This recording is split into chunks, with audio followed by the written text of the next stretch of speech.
All right, bang, it's the rundown. It's Wednesday. It is May 10th. It's Eddie, it's Large, it's Robbie. Today's rundown is presented by Rough and Rowdy 21. It's fight week. Rough and Rowdy 21 invades West Virginia on Friday night, May 12th at 8 p.m. Eastern. 20 fights with no headgear, including a loser retires main event between Shizat the Rizat and the backflip ninja. Vicky D defends her lightweight belt plus a number one contender matchup for Hot Wheels. Dwarf brawls are back and 400-pound fighters are coming. It's going to be absolute chaos inside and outside the ring. Join Dave, Big Cat, and Robbie Fox on the call for Rough and Rowdy 21 Friday night, May 12th at 8 p.m. Eastern. See all the action by ordering now on buyrnr.com. That's buyrnr.com. All right, first topic of the day, the NBA playoffs. Boston falls down 3-2. The Nuggets go up 3-2. Large, we'll kick it off with you here. Any takes here on the action inside the NBA? So I was a season ticket holder to the Knicks, probably 93 through 96. So I remember like playoff runs that they made then and how fucking bananas the Garden used to be. And now having it come back, I think Heat tonight at MSG, Heat up 3-1. I think it's going to be one of those things where it's probably the toughest ticket in New York to get tonight. But I almost want to kind of hang out here at the office a little late just to see how bananas it gets if they win, right? I mean, Knicks fans will be as fucking dejected as anything after a loss, but I think tonight's a good night to be in Midtown Manhattan if they win. So that's it. Yeah, I went to one playoff game last year, and it was the one where they beat the Hawks. I think they only beat them in one game. So I went to that, and the place was going bananas. So it's kind of nice to see the Knicks getting back to that, not true 90s form, but it brings me back to the time that I spent in the cheap seats drinking that tap beer that ripped my asshole apart the next day. By the way, Eddie, when you read the fucking copy for Rough and Rowdy, you're like, join Dave, Big Cat, and Robbie on the call. I'm going to be fucking working that thing. You don't have the wherewithal to just throw my name in. It's almost like he's kicking me, isn't it, Robbie? That I noticed it in the moment too. I was like, Eddie, come on, throw him a fucking bone here. Yeah, Large, like, yeah.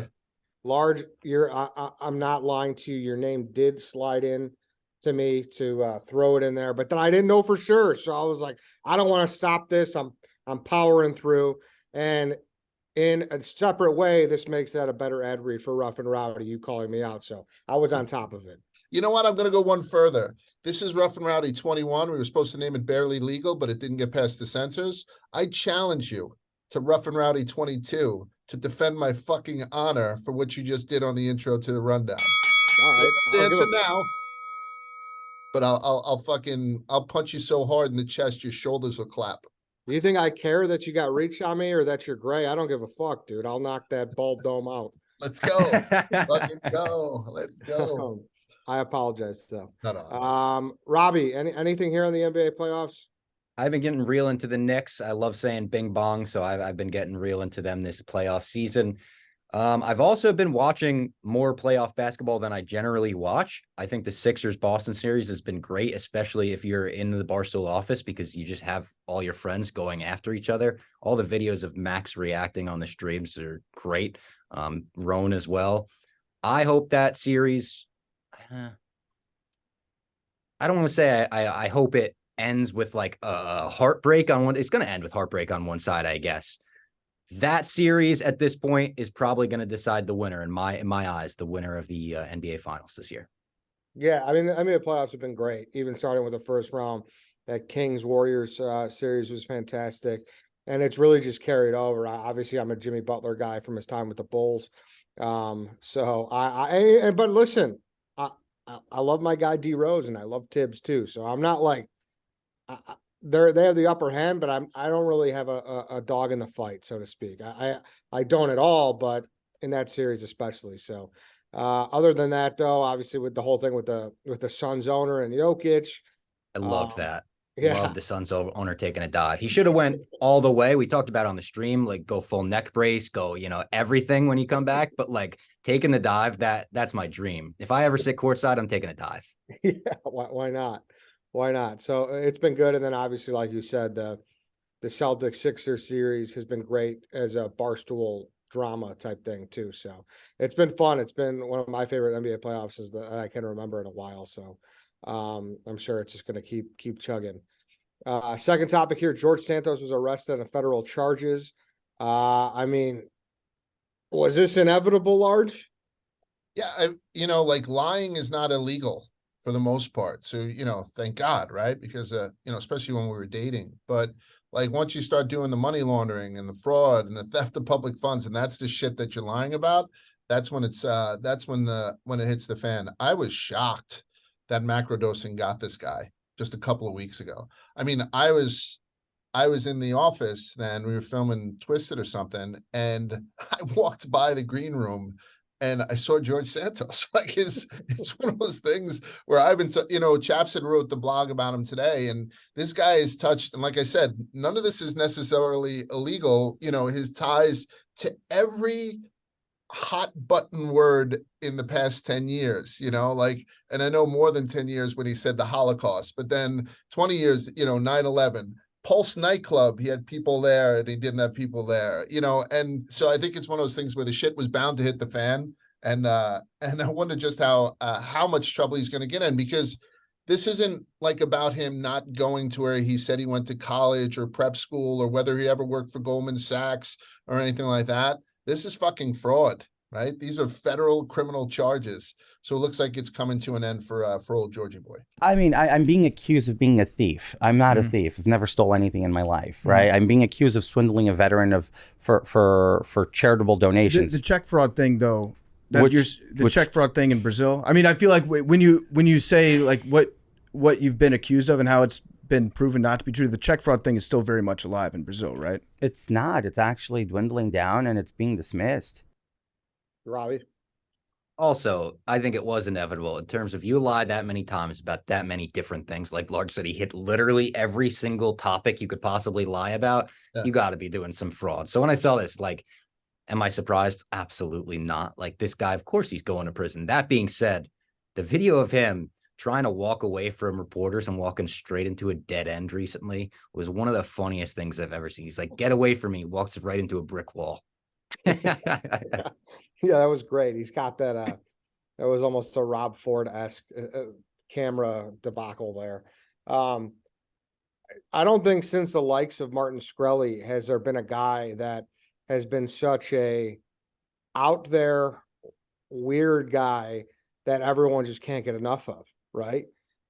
He is an enigma. Yeah. I'm trying to think of like, who else would you even put in that? Like the Tinder swindler? Like, is he up? But he's not that level.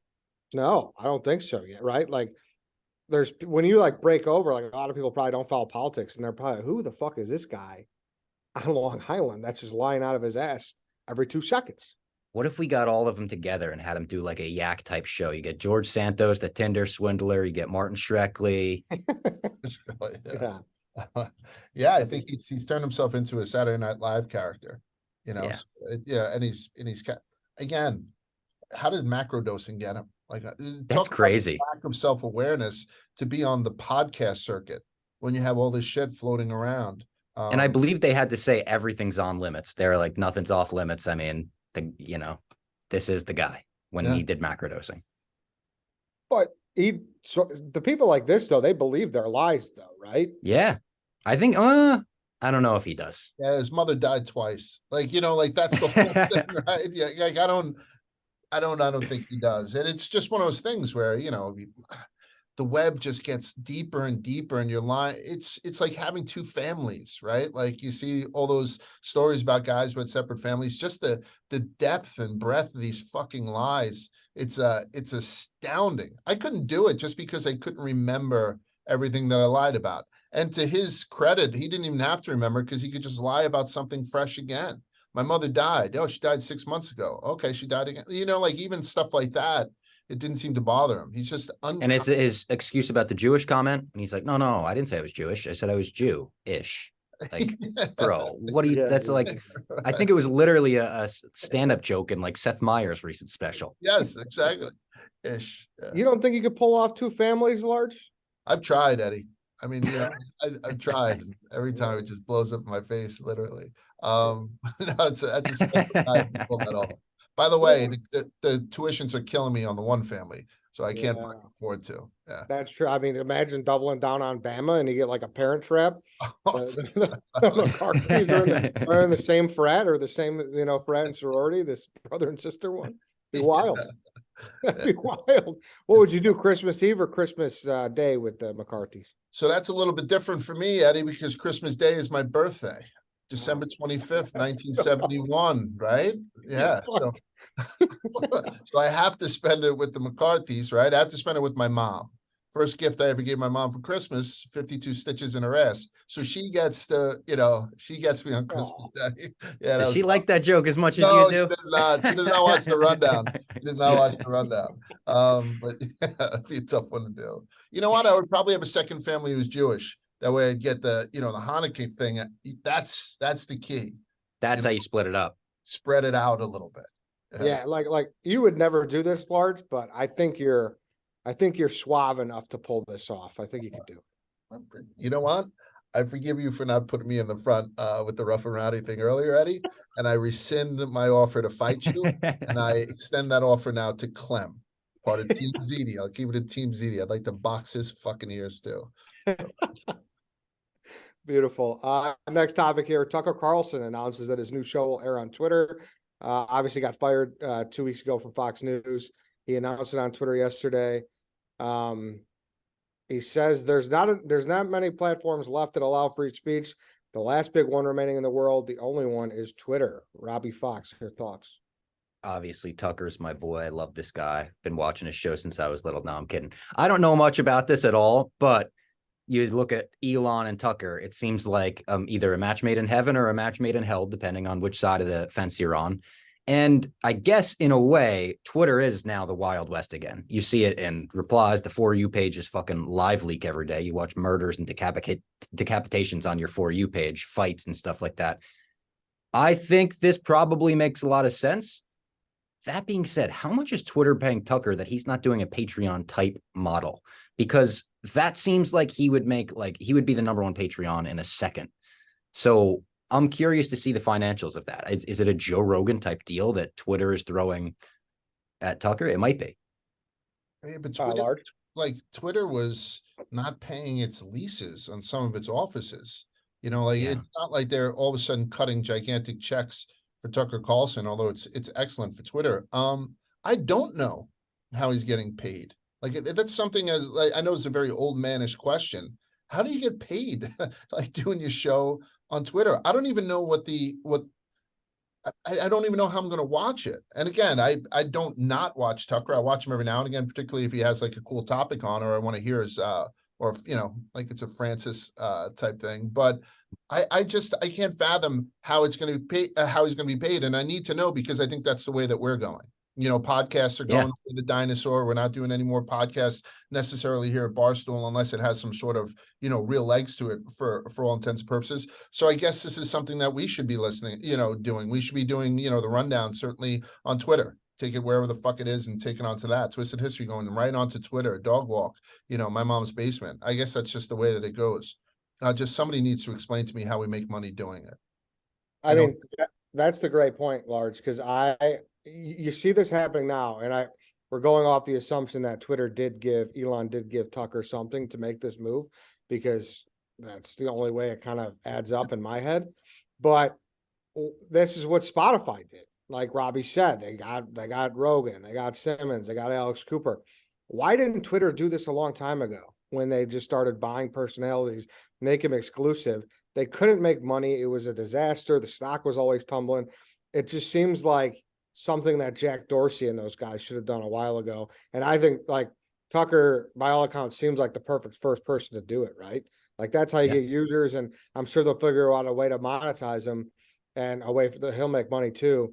I don't know. Twitter's weird where that they never adapted. Why should we? I know their thing is short, quick hitters, but why isn't there another tab? And I know you can now. I know you could upload your full podcast or whatever, but why was there never a tab where it's this is the YouTube of Twitter? It never made sense to me, but it revolutionizes the game. And something that I had recognized after the Tucker news first dropped of his firing is that a lot of the other conservative outlets were all sending their best wishes. You know what I mean? Because they thought that they were, like the Daily Wire. A lot of Matt Walsh's stuff like pops up on my timeline because of who I am. You know what I mean? 51-year-old white dude.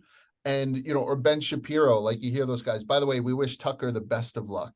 Tucker Carlson, like everyone was courting him, I think. Yeah. I didn't hear like Elon come out and say, oh, Tucker got shafted. He's welcome here anytime. So I wonder how long this has been in the works, because the day that Tucker got fired, he must have had an inbox filled with, job offers, right? On different platforms. I mean, if Mincy did, I'm not throwing shots here, but Tucker definitely did, Yeah. Correct. Like, yeah, I think Tucker Carlson, Ben Mintz comparisons are probably the same. Yeah, they're very, very same amount of jobs offered each way. simpatico. I'm curious how it's going to work out, and the numbers will be fucking huge, and it's a huge win for Twitter, and it's a huge loss for other conservative news outlets like the Daily Wire or something, that they couldn't reel in this big fish. Yeah. Next topic here. This one's pretty interesting. Logan Paul claims to have a secret UFO video in which he says is the most compelling evidence ever. So apparently, Paul confirmed that it was a rumor, and he confirmed that he has it.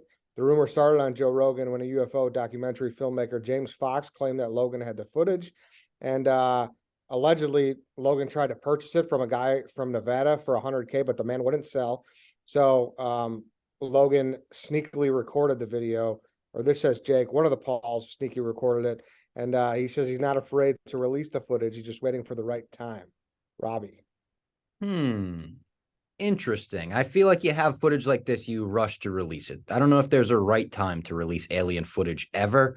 My instinct goes to say, fuck the Paul brothers. I don't believe this. Not because I don't believe in aliens, Eddie, but because I only believe Tom DeLonge when it comes to aliens. Tom DeLonge of Blink-182 has been proven right time and time again. The government had to come out and say, yep, his videos are truly UFOs. He's not crazy. So I'm going to wait to hear Tom DeLonge's take on the Paul brother situation before I put much credence into it.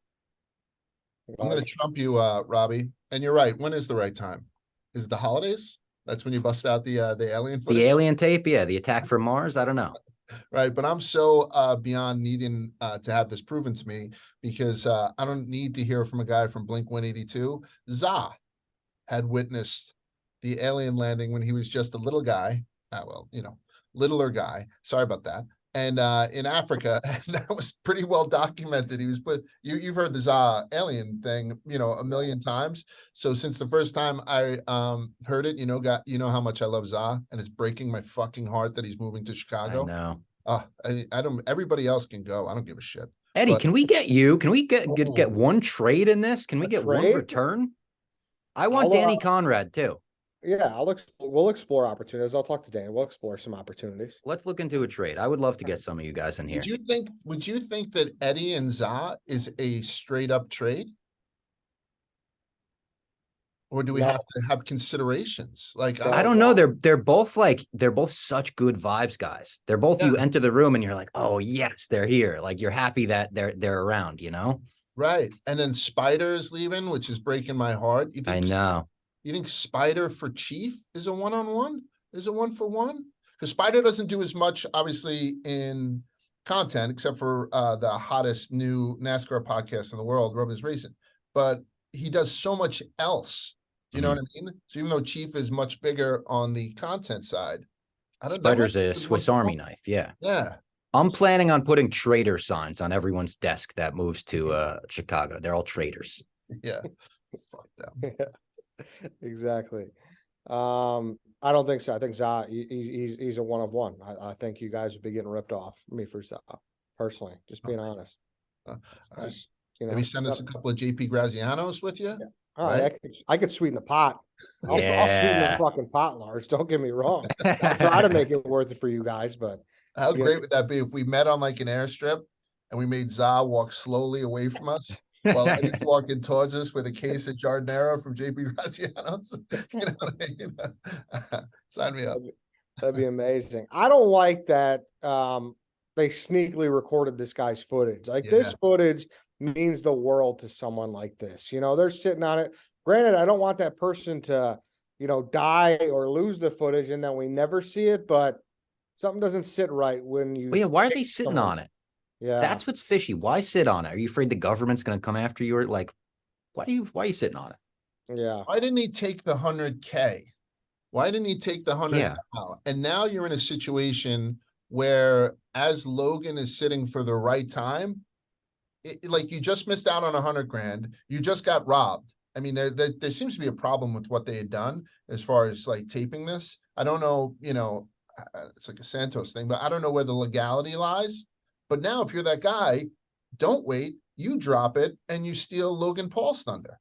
You say, Joe Rogan, put me on tomorrow. I'll be there showing this fucking thing. And I think that would be the ultimate, fuck you, Paul brothers. So there's some options. Yeah, that's probably the best play, Large. Get him on Rogan, maybe get a little crowdsource. Everyone drops $1 to, but then he How about might we jump bring it it full circle? How about we get him on Tucker Carlson? First show on Twitter. Tucker Carlson starts doing his thing. Then he shows definitive proof that aliens exist. That would give him a whole new audience too. People that normally aren't tuning into Tucker Carlson for that information might be back the next morning. Yeah, you're right. Imagine if he rebranded as the alien guy. That'd be awesome. Yeah, he just went back to being full deadhead and just got deep into conspiracies. That'd be hysterical. Anything in particular about Rough and Rowdy this Friday, guys? The main event you mentioned is a loser leaves town match between two of Rough and Rowdy's biggest mainstays. Shizat the Rizat, the American Ninja, who backflips on his opponents. He's ran the fastest mile in the world backwards, did the most chin-ups in 24 hours in the world. These guys are eccentric. They're absolute characters. Everyone knows them. They love them. They've watched Shizat get arrested. They've watched Shizat get knockouts, been through wars. The loser has to leave town. They have to retire. So I really do think the stakes are incredibly high here. The Murder Mitts guy from last time is back. Murder Mitts was a fan favorite as well. Vicky D, great boxer. We're going to see her probably put on a show again. Tons of great fights. And as you mentioned, it's me, Dave, and Dan on the call, and that's it. All worth mentioning. No one else. Nobody got the referee license who might be in the ring. It would be cool if someone from Barstool was able to referee fights. That'd be awesome. So I'm going to do another 2 fights. I'm definitely going to do what's Bobby Joe. Yeah.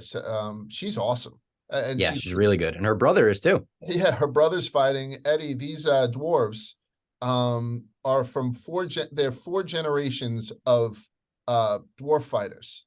Like all their ancestors were wrestling and doing this kind of thing because they're all, dwarves. And she's actually stunning. Very, very pretty girl. I reffed one of her fights before. She moves around the ring like wildfire. It's actually tough to ref just to stay out of her way. So I think the dwarf fights are going to be good. The big boys are big. I mean, we got a couple of boys in there that are going to put those ropes to the test if they to lean on those goddamn ropes. And, Lord Burns, some fantastic athletes. Lord Burns and obviously the American Ninja, fantastic athlete. It's going to be good. And then we're doing the weigh-in tomorrow night, Frank and I, and don't sleep on that because there's a lot of bad blood between a lot of the people who are fighting. It's a couple of real loudmouths. So I predict that Frank is going to get in the fracas again. Frank doesn't have, he gets in there and he shouldn't. Frank shouldn't be buying any green bananas, much less jumping in a fucking Rough and Rowdy face-offs. And so that's going to be cool. And then, I'll be doing some fighter interviews. And then me and Jerry, Jersey Jerry, are judging the bikini contest afterwards. And one of the girls fighting Hot Wheels, who's put together. This girl is a brick shithouse. She'll be in the bikini contest, I believe, also doing double duty. Yeah. And Jerry, that's not going to get super horny at all. I was going to say, we better be careful. There's got to be a tape delay on that one. Yeah. We did it last time. And the first thing we did was apologize to our wives and his girlfriend before. And I was like, anything we say, do you know what I mean? Yeah. Apologize to everyone. Both families. Yeah. Cut the feed right now. Yeah. We'll get out of here. Putnam County, West Virginia. Welcome to Huntington, West Virginia. Let's go! I was born to be in Rough and Rowdy. An absolutely devastating right hand. Shits out the Rizan out of the clouds. After that, I'm gonna you up. I'm gonna put you to sleep. Oh, big shot! The Ninja Car. I'm ready to put my knuckles into your jaw. This is Rough and Rowdy. Welcome, fellas.